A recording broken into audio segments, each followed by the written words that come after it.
Honorable Speaker, I'll be direct to the point. One is that when we have such a situation where we are listening to the State of the Nation address, Honorable Speaker, data should speak more than words. Honorable Speaker, I say so because when you want to invest in a company, for example, you want to invest in a bank, you look at their financial statements, knowing that the Nairobi Securities Exchange and regulators like CMA and the Central Bank of Kenya have done their bit. And therefore you do it knowing that the data you are reading is believable. Honorable Speaker, I say so because some of the data I saw presented last week, I don't know exactly whether it is the Kenya National Bureau of Statistics that is wrong, or it is the speech, and especially the people who made the speech who didn't have the correct data, Honorable Speaker. The first thing I want to cite is the exchange rate. We have been talking here in Parliament and especially giving a narration that we have made the exchange rate to climb down. Honorable Speaker, in the day of elections in Kenya, the exchange rate to the USD was 118 shillings. The exchange rate during the swearing day, Honorable Speaker, was 120 shillings. The exchange rate reached 159 actually in 2023 when we were still around, Honorable Speaker. And therefore, Honorable Speaker, the exchange rate has actually depreciated by 8.5% from August of 2022, Honorable Speaker. And it is in an era where the USD itself globally has depreciated by 10%. And therefore, Honorable Speaker, there, I don't know which data is actually correct. The other issue, Honorable Speaker, is the performance of the Nairobi Securities Exchange. The truth of the matter, and Honorable Speaker, it is usually said that when you have a lion, you just need to unleash it. You don't need to defend it. It defends itself.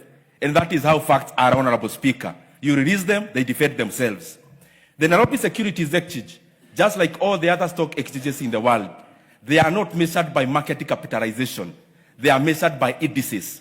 And there are two indices in the NSE, Honorable Speaker. One is called the Nairobi Security or Share Index. The other one is called the 20 Share Index. Honorable Speaker, the highest you have seen, and I say so because in the speech, I saw that the Nairobi Securities Exchange is in its all-time high. Honorable Speaker, that is incorrect. The Nairobi Securities Exchange, even citing the last 5 years, Honorable Speaker, only, or even the last 10 years, its all-time high in the recent past was actually 2017. But the very much all-time high, Honorable Speaker, was actually around 2007. The Nairobi, the NASI, which is the OSHA Index, Honorable Speaker, the all-time high of NASI was actually in 2017, not as it was being given in the speech. And the Honorable Speaker, even the data on construction. If you read the Kenya National Bureau of Statistics, the construction sector in Kenya in the 2024 year, Honorable Speaker, it actually contracted by 2%. The consumption of cement was down by 7.9%. Consumption of steel was down at a level where we are doing housing projects. Honorable Speaker, I say so because for us to move forward, we have to be very deliberate and factual on where we are.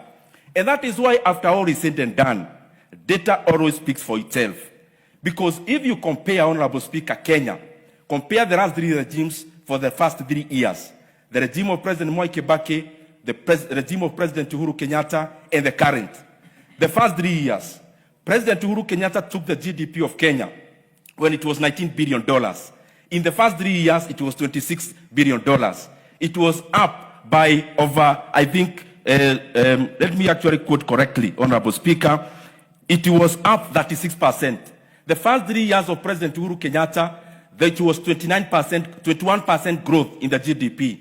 The current situation, Honorable Speaker, the first 3 years, the economy has only grew by around 14%. If you grade using NEC, you times by 2, Kibaki gets 72%, President Uhuru Kenyatta gets 42%, President Kibaki gets 72%, Uhuru Kenyatta 42%, the current one is at 29%. You can use NEC to grade, Honorable Speaker. Honorable Speaker, the other issue I want to cite is even the regional dominance of Kenya. In the year 2024, Honorable Speaker, Kenya was actually last in terms of growth in the region. Uganda grew by 6%.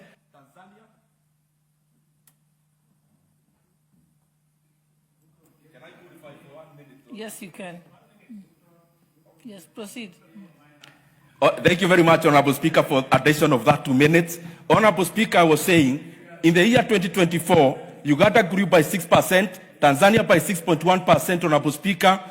Rwanda grew by over 8%, Kenya grew by 4.7%. Honorable Speaker, also as I said, facts are like lion, you release them, you don't defend them, they defend themselves. Honorable Speaker, as I come to the conclusion, I thought the President would actually talk about, or the speech would include the issue of debt. Kenya is currently borrowing 3.5 billion shillings every day, unprecedented.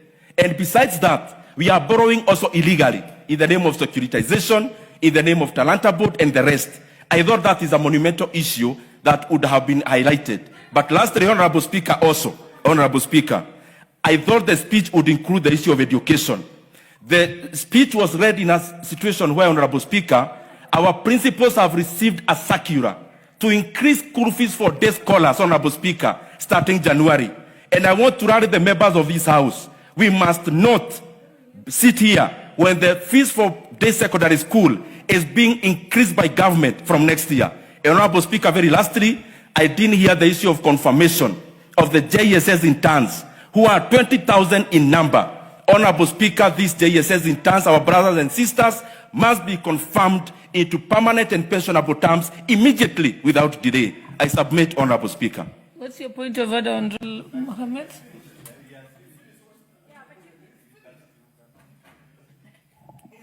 Madam Speaker, though he has already finished, the honorable member was on the floor. As a concerned Kenyan, he has just indicated that Kenya is borrowing some billions every single day. I would like him to tell me today, how did we borrow? Which bank, which institution borrowed us? Because when you are speaking here, we need to tell Wananchi the truth, not just lying. You know, that's a story that can burn a country. When you hear your country is borrowing every day, I beseech you to ask him to give me evidence as a Kenyan. How much have we borrowed today? From which institution? Who signed? Where is the money? Please make this clear to us as Wananchi wants to know on their behalf as a Migori member of Parliament. Yes, you've made your point. Honorable Ndidi, I'll give you 1 minute. Honorable Speaker, I don't know how to respond because it's hard to respond to such kind of an issue.